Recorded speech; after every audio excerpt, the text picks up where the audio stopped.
내가 어찌 자꾸 포항까지 와가지고 이렇게 맨날 무서운 일을 당하고 맨날 신문이 나고 맨날 검찰에 조사받으러 가고 맨날 돈 꾸러 다니고 그런 두려움에 빠져 있을 때 하나님께서 어느 날 5억이 이제 내일까지 못 갚으면 못 막으면 부도가 나고 그리고 관선이사 파견하고 한동대학 기독교대학을 못하고 시립대학을 해야 하라는 무서운 지역의 토유지 인사들의 캠페인에 이제는 학교가 그렇게 될 판이. 그럼 학생들 흩어지고 교수님들 흩어지고 한 영광 땅에 떨어지고 하나님 이를 어떻게 하면 좋습니까? 그래서 서울에 와서 그걸 구하다 못 구하고 학교에 내려와서 청장실을 뱅뱅 돌면서 하나님 어떻게 하면 좋습니까? 하고 처절하게 기도했대요. 뭐 너무 급하면은요 무릎 꿇고 기도할 시간 없어요. 저도 마찬가지. 저도 집에 있으면요 방 안에 왔다 갔다 하면 하나님 돈 좀 주십시오. 직통으로 일러 바칩니다. 우리 남편도 총경실에서 직통을 일러 바쳤대요. 하나님 돈 좀 주십시오. 근데 그날 첩불실에 설교하러 오셨던 목사님이 돌아오시더니 청장님 양말 짝짝이 신으셨네요. 또 무슨 경황 없는 일이 있나 보죠. 손님 목사님이 하필이면 눈에 양말이 띄신 것 같아요. 그리고 보니까 까만 양말 하나는 회색인데 그것도 뒤집어 신어서 흰실이 술술 나오는 그 양말 서랍에 제가 맨날 양말 2개씩 묶었었는데 그날따라 아무거나 뽑아 신는 걸 저도 못 본 거죠. 그래서 손님 목사님께 말씀을 드릴 생각도 안 했다가 사실은 목사님이 이만큼 저만큼 이런 상황이라 지금 제가 서울서 내려왔는데 천상은 오늘 이제 부도가 나나 봅니다. 부도 처리가 되나 봅니다. 그랬더니 그 목사님 눈에는 너무나 불쌍하게 보이더래요. 너무나 슬프게 보이더래요. 그래서 제가 아는 어느 기업인이 인천에 있는데 좀 알아볼까요? 네, 목사님 좀 알아봐 주십시오. 아슬아슬하게 그 전화 연결이 됐고 그리고 그분이 저도 한동대를 참 좋아하고 김 총장님 저도 개인적으로 못 만났지만 제가 참 좋아합니다. 근데 우리 회사도 사정이 너무나 안 좋은데 자신 없습니다. 5천만 원도 아니고 그 끊기 전에 이렇게 얘기하시더래요. 그러나 최선은 다하겠지만 기대는 하지 마십시오. 그래서 저는 그날 밤 저희 부부가 앞뒤말 다 자르고 하나님 이분이 최선을 다하게 해달라고. 그래서 이튿날 저는 부도가 난 줄 알았죠. 왜냐면 우리는 만나보지도 않았고 목사님 부탁이고 큰 돈인데. 그런데 저녁에 퇴근했을 때 제가 남편에게 물었습니다. 여보 그거 어떻게 됐나요? 저를 쳐다보면서 빤히 쳐다보면서 당신 생각에는 그게 어떻게 됐을 것 같소? 전 속을 부도겠지 뭐. 그런데 그분이 5억을 보내줘서 부도가 막았다고. 저도 모르게 어머 당신 양말 뒤집으시는 것도 하나님 다 아시고 쓰시네요. 저는요 우리 하나님이 머리털도 세신 바 된 하나님 이렇게 성경에 있을 때 이런 과장법이다. 수십억의 인구가 차갑게 머리카락이 술술 빠지는데 그 머리카락을 어떻게 다 세실까? 이건 그냥 다 아신다는 뜻의 그냥 수사적인 표현이겠지 싶었는데 그 사건 이후로 이제는 그 말씀을 문자 그대로 믿습니다. 그 하나님이 바로 저와 여러분의 하나님이세요. 여러분이 갖고 계신 자녀들에 대한 기도 제목, 자녀들을 향한 소망, 남편을 향한 기도 제목, 여러분이 갖고 계시는 그 아픔, 슬픔, 간절함 다 알고 계신 하나님. 그래서 그것을 하나님의 방법으로 우리가 감지할 수 있도록 우리가 눈치챌 수 있도록 응답하신 하나님. 그래서 저는 가끔 그럽니다. 주님 앞에 삐지기도 했다가 부러지기도 했다가 지금까지 주님과의 잔정을 많이 쌓아가고 있습니다. 여러분들도 그 주님과 잔정을 많이 쌓아가시기 바랍니다.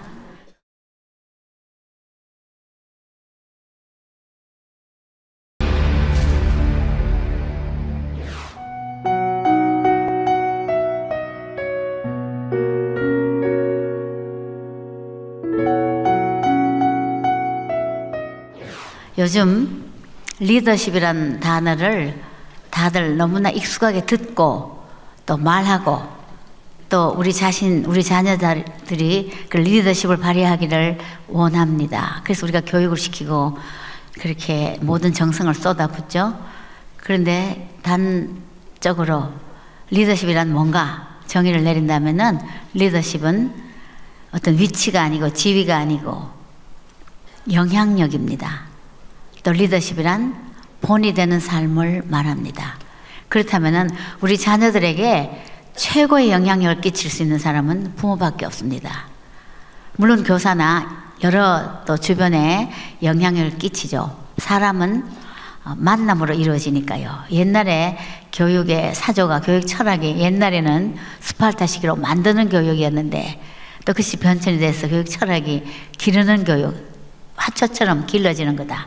요즘은 교육 철학이 만나는 교육입니다.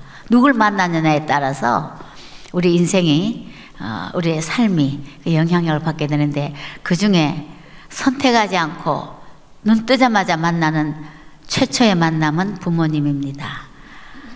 이 부모의 영향력, 부모님이 가장 최고의 강력한 교과서죠. 이 부모의 리더십이 자녀를 장래를 좌우한다. 근데 우리 한국 부모님들은 되게 우리 자녀가 어떻게 되기를 바라느냐 이렇게 물으면은 성공하기를 바란다. 아마 다 공감하실 것 같아요. 근데 미국 부모님들은 행복하기를 바란다. 이렇게 얘기합니다. 그렇다면은 성공이란 뭔가 또 생각을 할 수가 있는 거죠. 성공은 인류 대학 가고 좋은 데 취직하고 요즘 아이들 말로 스펙을 잘 쌓아서 또 부모가 못 해본, 부모가 걸어가지 못했던, 부모가 늘 마음속에 남아있던 어떤 숨어있는 소원이 이루어지고, 그렇게 되면은 성공인가? 그러나 우리 아이가 인생의 결성선에 도달했을 때, 인생을 마감할 때 과연 우리 어머니가, 아버지가 열심히 나를 좋은 학교 보내려고 과외도 시켰고 또 좋은 옷을, 맛있는 음식을, 좋은 환경을 제공하고 내가 이렇게 부모님 원하시는 대로 인생의 일을 걸어왔고 지금까지 왔는데 과연 나는 행복했던가? 그 대답에는 미지수죠. 그래서 예수님도 누가복음 23장 28절에 보면은 십자가를 지시러 지금 임박한 그 시간에 무슨 말씀을 하셨냐면요, 너희 자녀를 위해서 울라 그랬습니다. 부모들에게, 우리 자녀를 위해서. 그래서 눈물로 기도하는 그 부모의 자녀는 결코 망하질 않죠. 그래서 이 가정은 사실은 인생의 텃밭인데, 이 가정에서 모든 교과서가 이루어지는데, 가정은 우리의 행복이 자라나는 토양이에요. 근데 가정마다 가정 문화가 있는데, 이 문화는 우리가 그 문화, 그 가풍 이런 얘기를 하는데, 가정 문화는 뭐 좋은 집에 살고 인테리어를 잘하고 멋있는 이런 동네에 사는 것이 가정 문화가 결정되는 것이 아니라 가장 까다로운 가족 구성원을 어떻게 대하느냐에 따라서 가족 문화의 질이 결정이 됩니다. 그런데 집집마다 누구나 예외 없이 까다로운 가족 식구가 있거든요. 그 가족 구성원이 남편일 수 있고 아내일 수 있고 시부모일 수 있고 자식일 수 있고.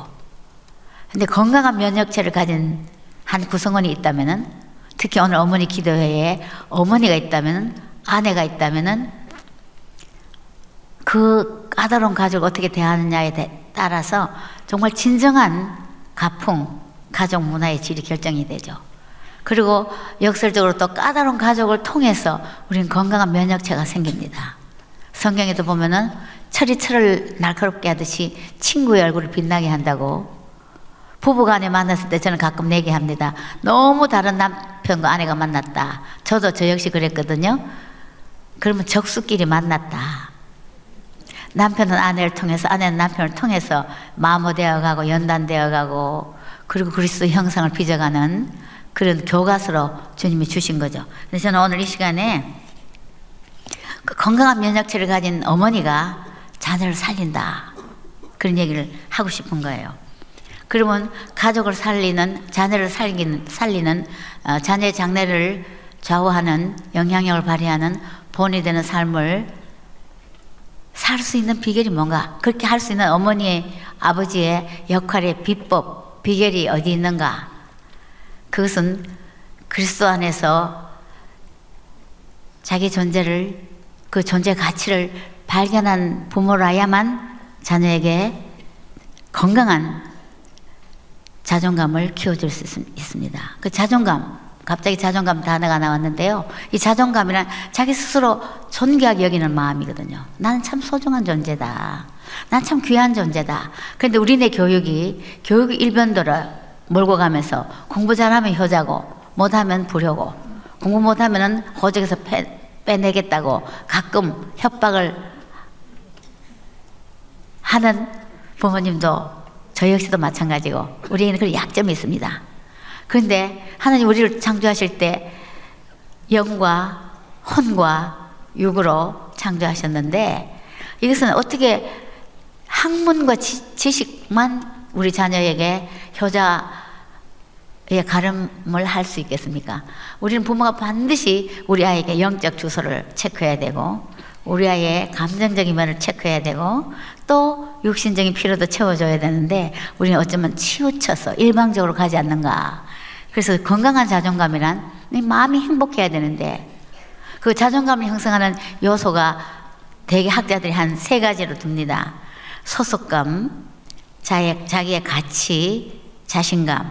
이것이 이 3가지가 성부 하나님 안에서 소속감, 성자 예수 그리스도 안에서 나의 가치, 성령 하나님 안에서 자신감. 이렇게 우리가 또 성경적인 눈으로 해석할 수가 있죠. 근데 이것이 건강해야만 그리스도 안에서 자기 존재 가치를 발견하는데 대개가 이것에 한때 사춘기 때나 혹은 유아기 때나 자라면서 그 중에 하나가 손상이 되면은 자기 자신을 사랑할 수가 없는 거죠.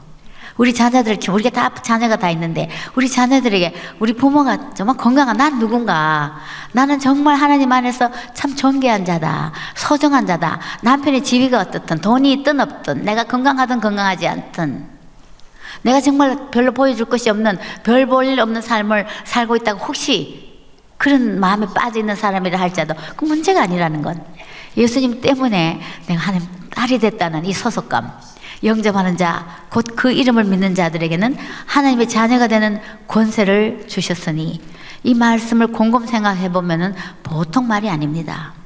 이것은 우리가 하나님 딸이고 아들인 거예요. 저는 그래서 한동대 여학생들한테 야 니네들 공주병 걸린 건 나쁘지 않아. 왜냐면 진짜 공주거든. 만왕의 왕 대신 하나님의 딸, 하나님의 아들로 공주의 왕자가, 이것은요 은혜를 깨닫고 나면은 정말 담대해지거든요. 이것을 우리 자녀들이 가르쳐야 되지 않을까. 우리 자녀들이 세파 힘든 세상에 우리 자녀를 위해서 울지 않으면 안 되는 이 험악한 세대에 우리 아이들이 살고 있습니다. 공부에 찌들리고 모든 것이 눈에 보이는 기준으로 잣대로, 학교에서도 그렇고 가정에서도 만약 그렇다면 이 아이들은 얼마나 멍이 들어가고 있을까. 그러나 너는 나의 자랑스러운, 비록 33문제에 5개밖에 안 맞고 왔다 하더라도, 우리 아들 얘기입니다. 그렇게 했다 하더라도 너는 나의 소중한 아들이야, 딸이야. 이 말을 할 수 있는 것은 그냥 립 서비스가 아니고 그냥 하는 게 아니고 이 아이가 얼마나 존귀한가, 그런 눈으로 우리 아이를 보셔야 된다는 거죠. 근데 그렇게 하려면 인위적으로 되지 않고 내가 그런 마음을 가져야만 나는 하나님의 딸이다, 아들이다 하는 이 확증, 예수 그리스도를 영접한 이후로 내가 하나님의 딸이라는, 그 다음에 그게 딸이 될 수 있는 조건은 내 가치가 얼마나 소중한가. 가치는 값을 지불한 만큼 가치를 부여합니다. 비싼 것은 비싼 것으로 명품으로 가치를 부여하고 시장에서 산 10,000원짜리는 10,000원짜리로 우리가 가치를 부여하죠. 그런데 우리는 예수님 십자가에 돌아가실 때 다 이루었다, 7마디 중에 1마디, 그 말씀은 경제학적 용어로 다 지불했다 하는 뜻이에요. 그럼 왜 뭘 지불했는가? 첫 번째 아담 때문에 우리가 아담의 자유의지로, 저는 옛날에 아담 할아버지를 상당히 원망했어요. 괜히 그 할아버지가 선악과 따잡수는 바람에 우리가 도매꿈으로 에덴 쪽, 에덴이라는 뜻은 딜라이트, 기쁨이라는 뜻이거든요. 원래 우리는 기쁨을 소유하게 하나님 그렇게 에덴에 두셨는데 하나님은 우리를 로봇으로 만들지 아니하시고, 우리 아이들도 장난감을 주면요 처음에는 로봇 마징가 제트 인형 좋아해요. 그런데 이것이 반응이 없어요. 입력한 대로 움직이니까 얼마 안 놀다 실적내서 버립니다. 자유의지가 없으니까, 입력한 대로 움직이니까. 하나님 우리를 로봇으로 만들지 아니하시고 아이들은 엄마와 잠깐 노는 시간을 더 좋아하죠. 반응을 하니까. 아이고 잘했구나, 너 멋지다, 너 이거 왜 이렇게 했니, 이렇게 하면 더 좋겠다, 이 반응을 하지만 로봇은 반응하지 않습니다. 그와 마찬가지로 하나님 우리를 자유의지를 주신 거예요. 자발적으로 당신의 말을 순종할 수도 있고 순종하지 않을 수도 있는 자유의지. 왜냐? 우리 그만큼 존중하신 거예요. 근데 그 자유의지로 선악과를 따먹은 거죠. 먹으면 정령 죽겠다는 말을 믿지 않기로. 첫 번째 죄는 불신 아니겠어요? 그 말을 믿지 않았으니까. 그러고 나서는 에덴에서 쫓겨나고. 그리고 그때부터 우리는 이전이 된 거죠. 사단의 말을 들었으니까 사단의 종이요, 진노의 자식이요, 죽음의 빚을 가지고 하나님 앞에 외인이요, 분리된 존재로. 근데 우리 하나님 너무나 우리를 사랑하셔서 다시 되찾을 길을 계속 구약에서 보여주신데, 창세기는 짐승을 죽여다가 가죽옷을 입히시고, 오실 예표, 하나님께 나아가는 길을 열어주시는, 죄를 가리우는. 그래서 예수님 십자가에 돌아가실 때 예수님 오신 것은 죽으러 오신 거예요. 죄값을 지불하기 위해서, 지불금을 내기 위해서, 보석금을 내기 위해서. 그래서 예수님을 보고 첫 번째 제자로 뽑혔던 그 제자가, 보라, 세상 죄를 지고 가는 하나님의 어린 양이로다. 그 레위기에 수많은 흠없는 양과 염소와 송아지의 피로 하나님께 나아가는 길을 열어주시고, 왜냐하면 생명은 생명으로 갚아야 되는데 피 속에 생명이 있기 때문에, 피 흘림 없이는 죄사함이 없다고 레위기에 말하고 있었기 때문에, 죄를 지은 건 인간이지만은 대신 갚아줄, 죄값을 지불할 인간은, 자격을 가진 인간은 아무도 없습니다. 죄수가 죄수를 대신해서 형을 치를 수가 없는 거죠. 형을 치를 수 있는 건 죄가 없는 사람이어야 하는데, 허무는 양이나 염소와 송아지의 피는 인스턴트식으로, 일시적으로, 단기간에 유효한 제물로. 그러나 예수님은 우리를 구원하실 조건을 만족시키기 위해서, 조건은 뭐냐? 완전한 인간이어야 하고 죄가 없어야 되는데, 저희 남편 김영길 장로는 제가 결혼하고 복음을 전할 때 예수님이 우리를 위해 십자가에 돌아가시고 뭐 이래 성령으로 탄생하시고, 그러니까 난 그것부터 못 믿겠어. 근데 요셉과 마리아가 정원에서 속도 위반으로 태어나셨다 해도 별 문제가 없는데 성령으로 탄생했다는 게 말이 되느냐? 근데 성령으로 탄생하지 않으면은 완전한 인간이고 죄 없으신 요셉의 씨로는 안 되는 완전한 인간이고 죄 없는 이 구원의 조건을 만족시킬 수 없다는 걸 나중에 알게 된 거죠. 그 트루맨, 완전한 인간이고 죄가 없는 몸으로. 그래서 죽으시러 오신 거죠. 어린 양으로. 단번에, 수없는 염소나 송아지의 피가 아닌 once for all, 단번에 드리는 제물로. 그래서 예수님 십자가에 돌아가실 때 다 이루었다 한 말은 다 지불했다. 우리가 아파트 살 때 계약금 내고 중도금 여러 번 내고 마지막 대금 냈을 때, 다 지불했을 때 우리 것으로 이전 등기합니다. 예수 그리스도를 영접하기만 하면은 하나님의 자녀가 되도록 이전 등기가 되는 거고, 내가 진실로 진실로 너에게 이르노니 내 말을 듣고 나 보내신 자를 믿으면 영생을 이미 얻었고 심판에 이르지 아니하느니 사망에서 생명으로 옮겼느니라. 네가 그 은혜로 인하여 믿음으로 말미암아, 이 행위가 아니라는 거죠. 믿음으로 말미암아 은혜로, 그야말로 프리 기프트로. 저는 프리 기프트를 너무 좋아해가지고요, 뭐 집에 뭐 오면은 공짜로 뭐 준다, 어머 가봐야 되겠다. 가보면 그게 공짜가 아니더라고요. 전화도 얼마나 많이 합니까? 뭐 무슨 우수 고객이라 뭐 스마트폰을 공짜로 주니까 어머 가보려고 전화를 좀 했는데, 우리 아들이 옆에도 큰일 납니다. 엄마, 다 함정이 있어요. 다 세상에는 함정이 있지만은 우리 하나님께서는 그 은혜로 인하여 믿음으로 말미암아 영생을 주셨다는 이 진리를 깨달을 때 우리는요, 담대해지고 자신감이 생기고, 나의 자존감이 어머나 이래봬도 값은 지불하는 만큼 가치를 부여하는데, 나는 여러분, 저 여러분 얼마짜리입니까? 예수짜리죠. 예수님이 다 지불해 주셨으니까. 아이는 기다려주지 않습니다. 그리고 아이를 대개 한 18세까지를 우리가 품에서 대학교 가기 전까지 키운다 생각하면 그 시간은 제자 훈련의 시간이에요. 언젠가 떠나가니까, 그걸 전제로 하니까. 영영 오래오래 내 품에 있다고 생각하시면 큰 착오죠. 이 아이가 태어날 때부터 나 18세까지 하나님 나한테 보모로, 교사로, 청지기로 맡겨주셨구나. 그리고 그때 나이에 맞게 카멜레온처럼 엄마의 역할이 아빠의 역할이 바뀌고, 그리고 사진사처럼 계속 셔터를 눌려대야 되는데, 색깔과, 그리고 질서도 얼마나, 이제 아침에 아빠가 출근하시는데 키를 어디다 놓은지 몰라, 자동차 키를. 정신없이 바빠요. 근데 아이가 들고 옵니다. 얘는 어제 봤거든. 머릿속에 입력이 돼 있거든. 그런 경우 종종 있지 않습니까? 그리고 아이가 막 고집을 피울 때, 어떨 때 유치원 가기 바쁜데 운동화 끈은 아빠가 매줘야 된다. 그건 엄마가 맺어야 돼. 이게 질서를 자기 깨면 막 애가 난리가 나고 울죠. 그럴 때 이 아이가 왜 이렇게 고집이 많으냐. 이 고집을 꺾어야 돼 하고 엉덩짝을 때릴 게 아니라 아 하나님 이 아이에게 어떤 질서의 민감기를 주셔서 얘한테는 이렇게 질서가 잡혀 있구나. 유치원에 보내신 어머니들 다 기억하실 거예요. 유치원 가면 모든 교구들이 딱딱 제자리에 있고 놀고 나서는 그 자리에 갖다 놔서 가장 훈련을 잘 가르칠 수 있는 그 시기에 그 질서의 시기에 하나님 예수 그리스도를 가르쳐주는 어머니. 이 돌 봐라 너무 이쁘지? 이 돌 하나님 만드신 거야. 근데 이 돌은 다 세계 어디 가도 다 있는데 다 다르단다. 돌 모양이 똑같은 게 하나도 없어. 그래서 하나님이 너만 유일하게 다르게 너 예쁘게 하나님이 이렇게 만들어 주신 거야. 이렇게 여러 가지 교훈들을 얼마든지 끌어낼 수 있는 그 나이에 맞게. 그러다가 이제 5, 6세쯤 되면은 이 아이는 이제는 실패를 경험하는 나이입니다. 친구하고 싸우고 두들겨 맞고 오기도 하고. 그러면서 대화의 문이 많이 열려 있는 시기. 그런데 더 많이 활짝 열려 있는 시기는 그게 초등학교 전까지는 부모가 소아과 의사처럼 만능이어야 되는 이 아이의 모든 것을 보살펴주는데 초등학교 때쯤 되면 이제는 여행사 가이드와 같은 역할을 해야 된다는 거죠. 여행사 가이드와 여행사 에이전트는 다릅니다. 에이전트는 테이블에 앉아서 스케줄 짜지만 가이드는 깃대 들고 곳곳에 다니면서 굉장히 얘기를 많이 합니다. 여기는 어떻고 여기는 어떻고. 우리들 자녀들 이 초등학교 시기에 부모가 많이 말을 해줘야 되는 시기에 혹시 놓쳐버리지는 않으신지요. 그리고 벌써 질문기가 초등학교 전에 있어요. 엄마 이거 뭐야? 이거 뭐야? 똑같은 말을 질문할 때 너 어저께도 물었고 또 묻는 거야? 절로 가. 다 얘기해 줬잖아.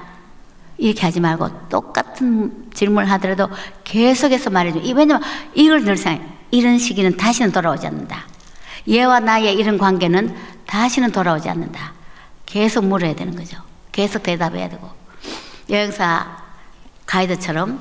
근데 이때 디스플린 훈련은 이미 일평생 살아야 할 그 도덕적인 규율은 이미 형성되는 시기. 삶의 가치와 룰을 가르쳐주는 시기예요. 저는 제 아이가 초등학교 때 저희가 미국에서 유치과학자로 귀국했을 때 그때 카이스트 저 홍릉 카이스트의 교수 아파트에 살았는데 디귿자로 된 아파트의 가운데는 놀이터였었어요. 근데 어느 날 우리 아들이 정신없이 뛰어들더니 방문을 벌컥 열면서 엄마는 휴가 안 당했네. 아 살았다 이러는 거예요. 그래서 왜 무슨 말이야 그랬더니 너무나 재미나게 놀다가 민방위 사이렌을 울리는데 그때는 사이렌 하면 건물이 다 숨을 때였고 지금은 그렇지 않죠. 그런데 놀다가 보니까 너무 몰때서 놀다 보니까 놀이터에 애들이 하나도 없는 거예요. 다 들어가 버려서 얘는 민방위를 잘 몰랐으니까. 그 얘는 휴가 당했구나. 다 하늘나라 올라갔구나. 그래서 막 뛰어와가지고 문을 열다 제가 있으니까 엄마는 휴가 안 당해서 자기 다행이라는 거예요. 그래서 제가 다시 한번 예수 그리스도에 대해서 어느 때 언제 오시더라도 우리가 겁낼 게 없다 하고 십자가의 복음을 이 아들한테 전했어요. 물론 이 아이가 유아 세례도 받고 교회 생활을 해서 떠나지 않았지만 이 아이의 감각과 지성에 나이에 맞게. 그런데 애가 막 우는 거예요. 엄마 나는 예수님 날 위해서 돌아가자. 나 정말 몰랐어. 몰랐을 수 있지. 우리 기도하자. 그랬더니 정말 애가 콧물 눈물을 흘리면서 예수님 너무 감사하다고. 그 눈을 뜨더니 엄마 근데 내 짝 누구는 불교 신자인데 어떡하면 좋지? 걔는 그럼 지옥 가는 거잖아. 천국 못 가잖아. 그렇지. 그래 내가 전도해야지.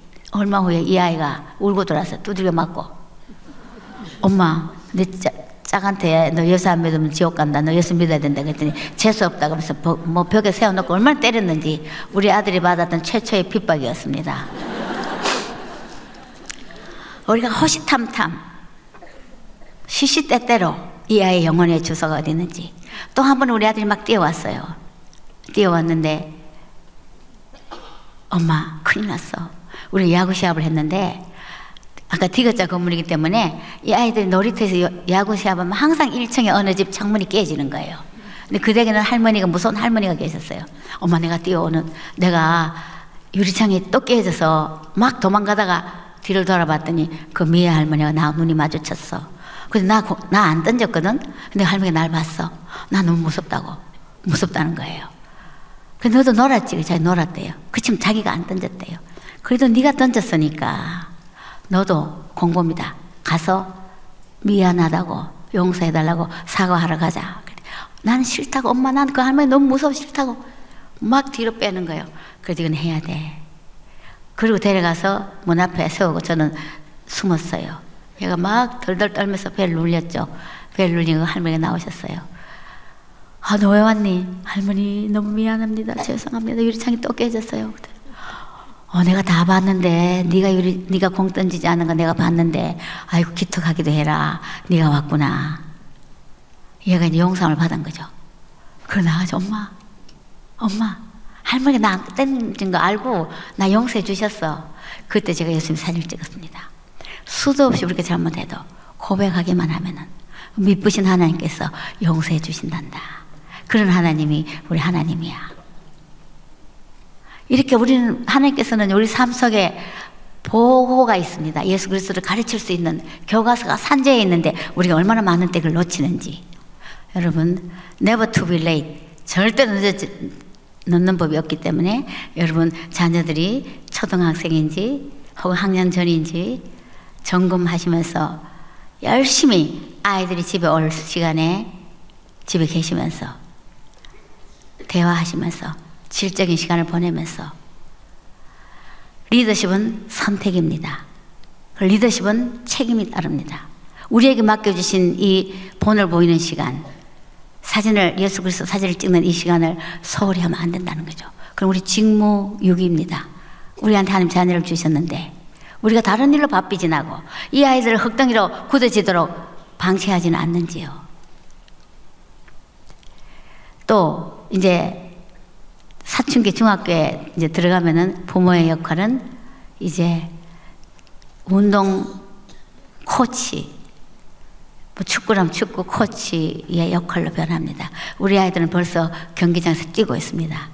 코치가 같이 뛰질 않죠. 이미 원칙은 초등학교 대화의 문이 가장 많이 열려 있을 때, 일생토록 아마 자녀들이 부모와 가장 많이 대화하는 시기가 초등학교 전기와 후기가 아닌가. 지나고 나면 중등부에 들어가면요, 중학교에 가면 애들이 벌써 말이 없어지고. 우리 아들도 제가 방에 들어가니까 엄마 방문에 노크라고 써놓은 거 못 보셨나요? 이러는 거예요. 그렇게 얘기 많이 하는 아들이.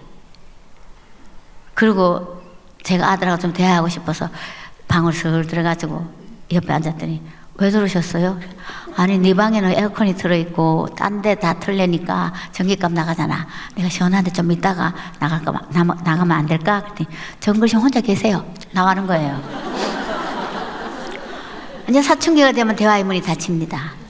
그때 뭐 가서 궁뎅이 두드리고 입 맞추고 뭐 밥 먹었니? 이렇게 아이 나이에 맞지 않게 사랑한다는 표시를 한다면은 애들은 점점 엄마를 멀리하는 거죠. 도시락 안 갖고 왔다고 막 들고 가서 담임선생한테 우리 아이 도시락 좀 굶더라도 그렇게 하지 말아야 되는 거예요. 너무 창피해하는 거죠. 차라리 친구들하고 떡볶이 먹는 게 낫지 영양가 있는 도시락 들고 오는 것보다가. 그런데 이때 아이들은 대화의 문이 닫히고 뭔가 다른 세계가 열리는 거예요. 또 우리 딸이 고자질합니다. 엄마 오빠가 왜 침대에 누워갖고 이렇게 천장 보고 있는지 아느냐고. 몰라. 그랬더니 엄마 교회에서 찍은 사진 있지? 그 언니하고 오빠하고 거기 몇 번째 있는 언니를 오빠가 짝사랑해 이러는 거예요. 벌써 자기 세계 이성에 대한 이제 관심이 생기는 나이입니다. 근데 축구 코치는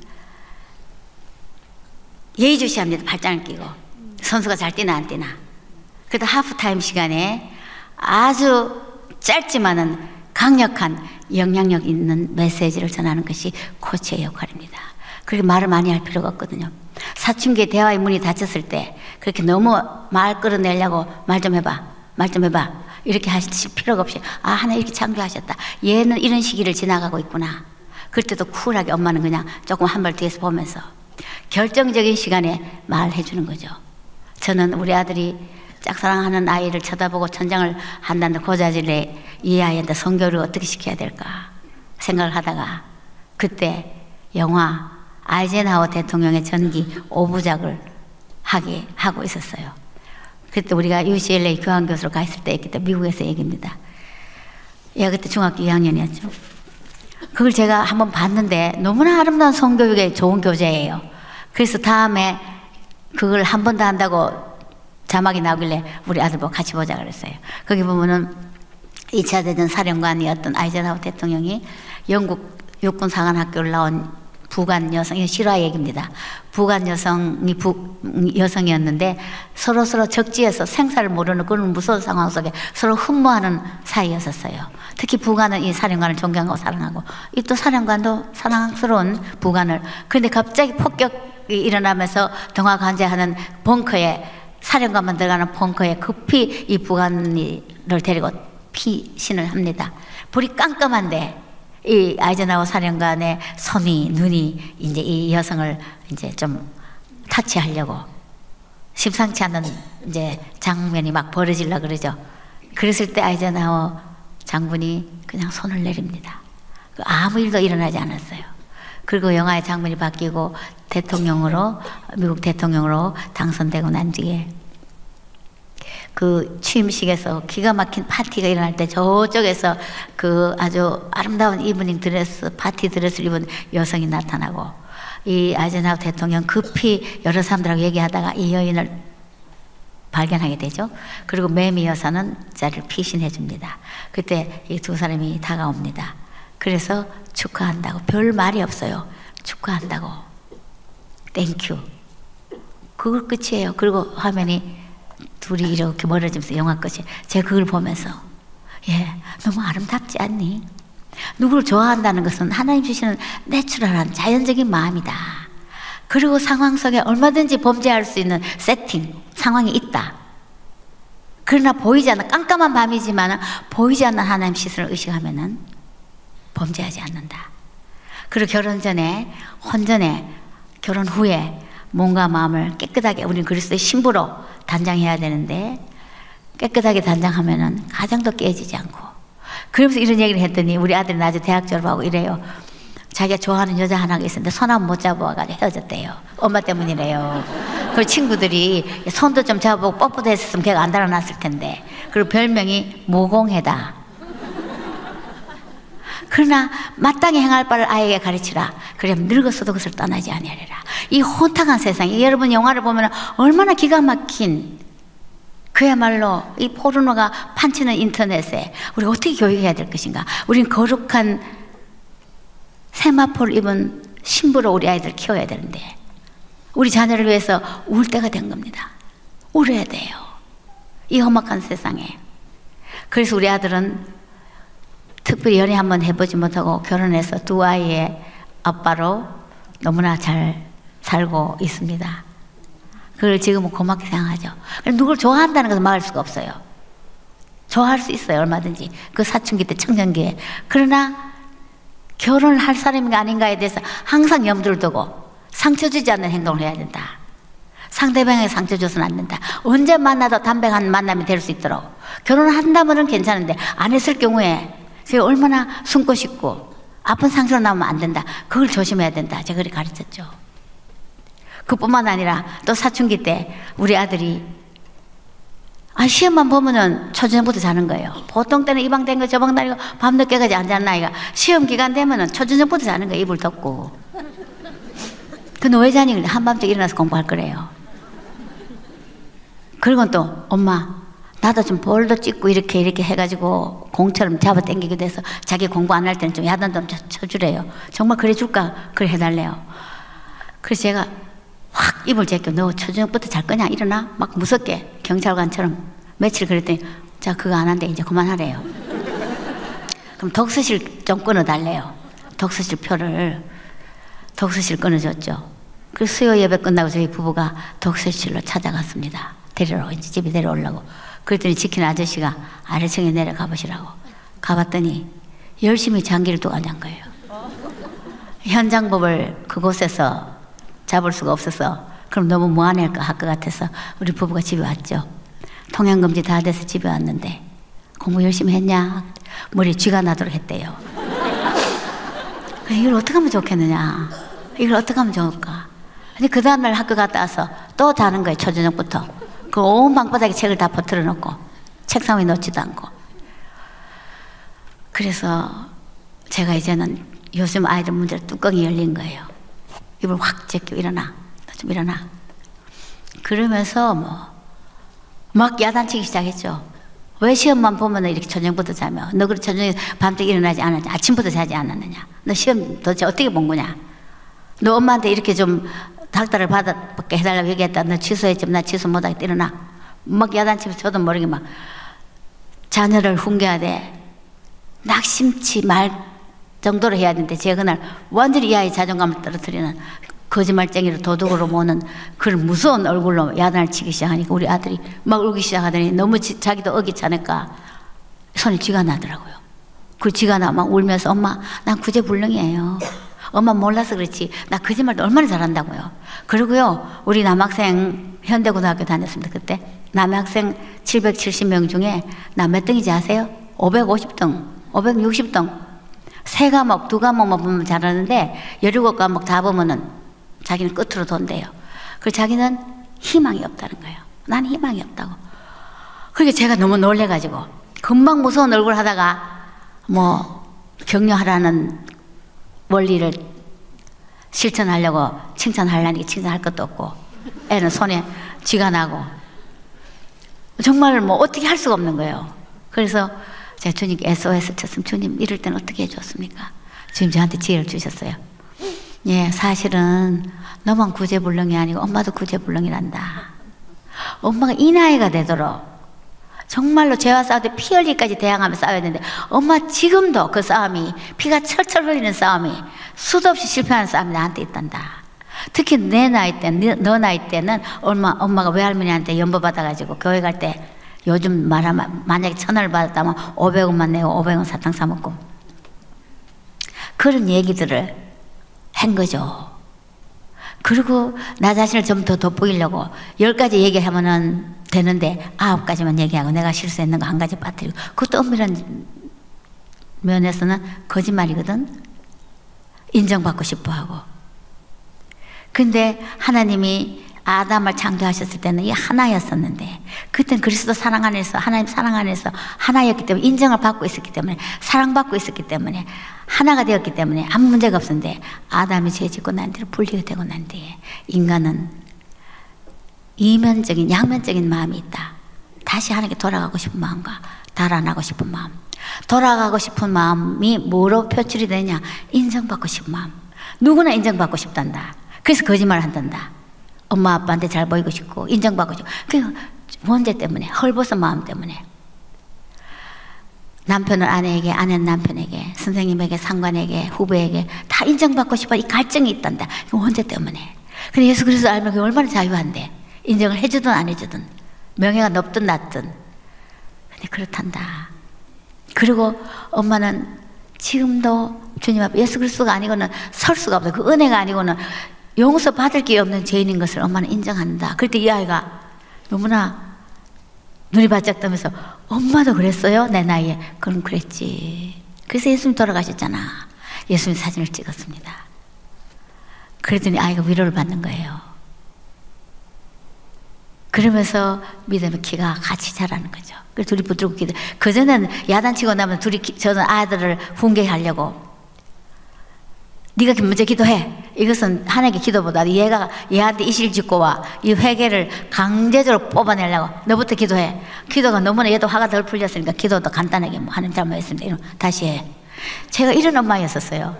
정말 마음을 다해서 하나님 앞에 회개하는 기도보다 이 아이를 어쨌든 간에 훈계하려고. 그런데 그것도 얼마나 미묘한 차이가 있는지 정말 이 아이가 진심으로 하나님을 만나고 하나님의 사랑을 알고 하나님이 어떤 마음을 갖고 계시는가 하나님의 심정을 전달해야만 눈물을 흘리면서 진심으로 회개가 되는데 엄마는 욱박 지르면서 그저 기도하면 고쳐지는 줄 알았던 시행착오도 많았었습니다. 그러다가 격려가 얼마나 중요한지를 많은 믿음의 선진들을 통해서 우리는 알 수가 있습니다. 특히 날 때부터 약시였고 시각장애죠. 그리고 천식을 갖고 있었고 소아마비로 태어난 한 소년이 미국에 한 소년이 있었습니다. 누가 봐도 핸디캡이에요. 소망이 없어요. 근데 그 아버지가 아들에게 늘 얘기합니다. 사랑하는 아들아, 네가 가지고 있는 장애는 네가 하나님이 너와 동행하신다는 걸 알기만 한다면, 하나님이 너를 붙들고 있다는 걸 네가 믿기만 한다면 장애는 장애가 아니란다. 오히려 이 장애 때문에 역사에 남는 하나님의 영광을 드러내는 일을 너는 할 수 있을 거야. 그 아이가 누굽니까? 노벨 평화상을 받은 데오도르 루즈벨트 대통령입니다. 그렇게 많은 약점이 있음에도 불구하고 여러분 자녀들, 우리의 자녀들이 공부를 못한다든지 이런 약점이 있는데 그 약점을 오히려 기대하시기 바랍니다. 그 때문에 붙들고 기도하고. 저는 남편 얘기를 하나 해야 돼. 저희 남편 김영길 장로는 제가 결혼해서 보니까 여러 가지 흉거리가 많았는데 그 중에 하나가 도대체 색깔이 감각이 없는 거예요. 색깔뿐만 아니라 옷도요, 잠깐 잘못 보면 짝짝이 입고 나가고, 뭐 칼스 있을 때는 구두도 딱 현관에 2켤레밖에 없는데 구두 닦는 소년이 그러더랍니다. 박사님, 한 짝은 엘칸토, 한 짝은 건강입니다. 아니, 현관에 있는 구두도 짝짝이 신고 나가는 이 감각이 둔한 남자. 신발은 자기 신발에도 신으면 느낌이 다르죠. 약간의 모양이 다르니까. 그래서 그걸 몰라요. 감지를 못해요. 뭐 결혼 주로 하러 가지, 결혼 저도 같이 갔는데 보니까 단상에 올라간 데 보니까 밑에는 곤색, 위에는 까망. 깜짝 놀란 거 제가 미처 못 봤죠. 그런데 그 둔한 감각을 주님이 쓰시더라고요. 한동대 너무나 가난했을 때, IMF 위기 때 빚 때문에 올라앉아서 정신없이 어음이 돌아오고 이자를 갚아 나가야 되고 눈만 뜨면 돈 걱정. 저는 전부 사람들이 돈으로 보이기 시작했습니다. 저 사람은 돈 걱정이 없는가. 어느 날 남편이 야, 대학 하면서 돈이 이렇게 없다니, 이렇게 없는 것이 더 큰 기적이다. 그래서 제가 여보, 당신 맨날 조지 뮬러의 기도, 벼랑 끝에 서는 용기, 이런 책만 읽으니까 돈이 없잖아요. 이 책 좀 그만 읽으시라고. 맨날 로렌 커닝햄 목사님 이렇게 인도하셨고 조지 뮬러는 이렇게 인도하셨고 우리는 어떻게 인도할까?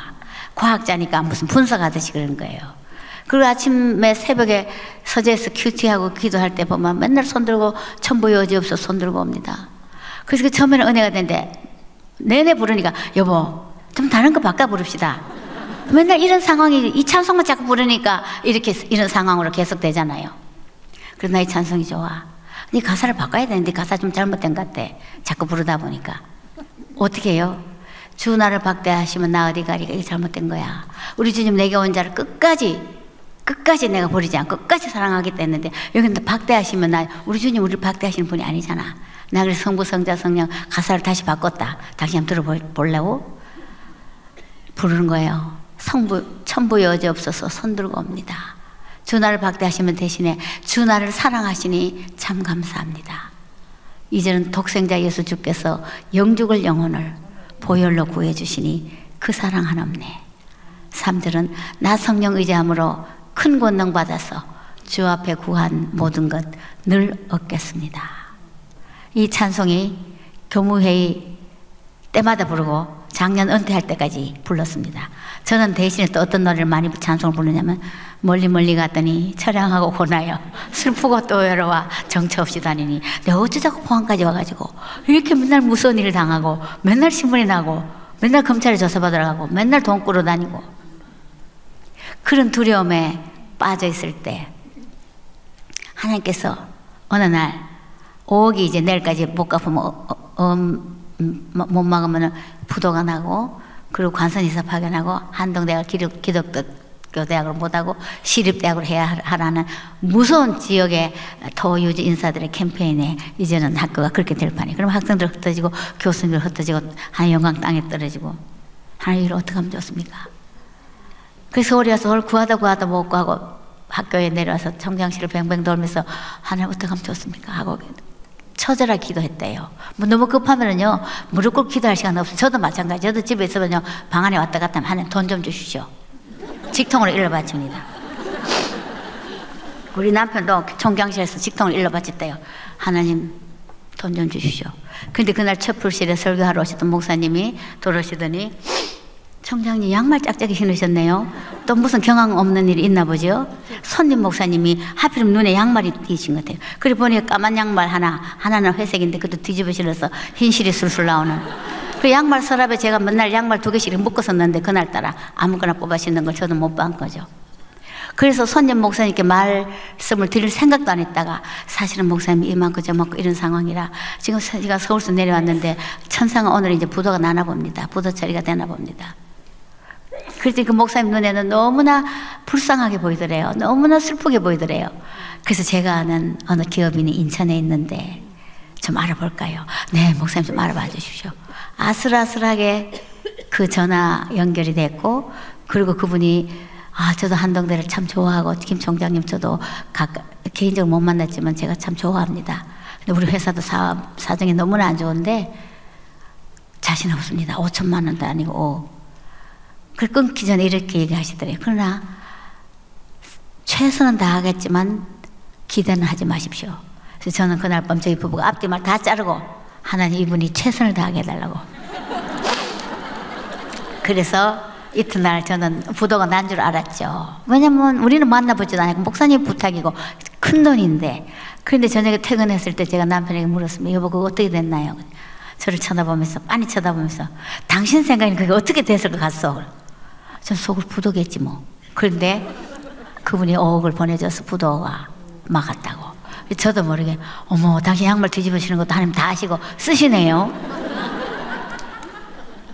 저는요 우리 하나님이 머리털도 세심받은 하나님 이렇게 성경에 있을 때 이런 과장법이다. 수십억의 인구가 차갑게 머리카락이 술술 빠지는데 그 머리카락을 어떻게 다 세실까? 이건 그냥 다 아신다는 뜻의 그냥 수사적인 표현이겠지 싶었는데 그 사건 이후로 이제는 그 말씀을 문자 그대로 믿습니다. 그 하나님이 바로 저와 여러분의 하나님이세요. 여러분이 갖고 계신 자녀들에 대한 기도 제목, 자녀들을 향한 소망, 남편을 향한 기도 제목, 여러분이 갖고 계시는 그 아픔, 슬픔, 간절함 다 알고 계신 하나님.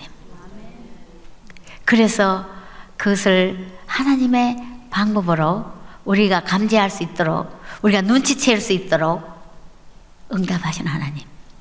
그래서 저는 가끔 그럽니다. 주님 앞에 삐지기도 했다가 풀어지기도 했다가 지금까지 주님과의 잔정을 많이 쌓아가고 있습니다. 여러분들도 그 주님과 잔정을 많이 쌓아가시기 바랍니다. 디트로이트 할렘가에서 태어나서 흑인으로, 어머니는 모텔 청소원이고 이 아들 하나가 완전히 마약하고 그야말로 불량 소년들과 어울리고, 근데 이 어머니가 계속 아들한테 한 얘기가 있습니다. 아들아, 난 널 믿는다. 왜냐하면 내가 하나님께 너를 위해서 기도했기 때문에 하나님 너를 책임지실 거야. 너를 인도하실 거야. 너의 장래를 하나님 인도하실 거야. 그러니까 이 아이가 불량 소녀로 다니면서 엄마는 맨날 그렇게 얘기하니까 어느 날 문득 엄마가 날 믿어주고 하나님이 나를 책임지신다는데 내가 할 수 있는 거는 공부는 너무 못하고 드럼 치는 것. 그래서 학교에 악기부에 드럼 치는 부서에 들어가게 됐고 열심히 드럼을 치다 보니 자신감이 생기게 됐고 그리고 공부에 조금 눈을 뜨게 됐고 그래서 의과대학을 가게 됐고 존스 홉킨스 의과대학에 가서 샴 쌍둥이, 얼굴은 몸 떨어지고 몸이 붙어있는 샴 쌍둥이를 최초로 수술하는 놀라운 외과 의사가 되었습니다. 그런데 이 사람이 왜 유명해졌냐 하면은 독일의 샴 쌍둥이가 이제 수술해야 될 때 그 의료진을 데리고 가고 모든 매스컴들이, 세계 매스컴들이 방영할 때 수술 다 하고 수술복 입고 땀에 젖은 수술복 장갑을 빼면서 수술실 바닥에 무릎을 꿇고 손을 들고 하나님 주신 손 제가 썼습니다. 이제 고치실 분은 주님이십니다. Now your turn. 하나님 차례입니다. 그래서 그분이 책을 썼는 것이 The Gifted Hand. 하나님 주신 손이라고. 근데 이번에 보니까 미국 대선 주자로 나오더라고요. 벤 칼슨. 목사도 되셨어요.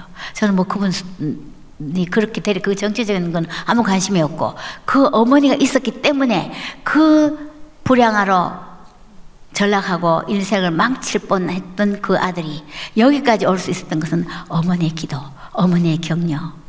여러분 자녀들은 칭찬과 격려에 힘을 얻습니다. 많이 칭찬해 주시고 격려해 주시되 단 립 서비스로 하면 안 되는 거죠.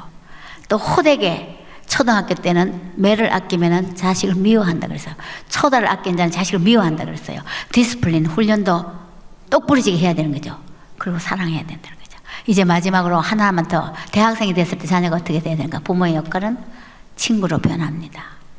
이제는 대화가 되는 거죠. 영적인 대화도 나눌 수 있는 거죠. 저는 우리 아들이 딸 얘기는 들어서 우리 딸이 들으면 섭섭해 하겠어요. 얘기하다 보니 계속 아들 얘기만 나오는데 우리 아들이 한동대학에 제가 너무 힘들어할 때 제가 아들 보고 제가 힘들어가지고 우리가 미쳤나 봐. 아빠 카이스트 그냥 계시고 나도 이화대학에서 강의하고 그냥 그렇게 살면 될 텐데 개교 전에 재단이 무너진 학교에 빚더미 올라온 학교에 우리가 너무 순진하게 예수 믿었나 봐. 나 너무 무섭다. 우리만 망하는 게 아니고 학생들 장래 하는 영광 큰일 났다. 야 기도 좀 해주라.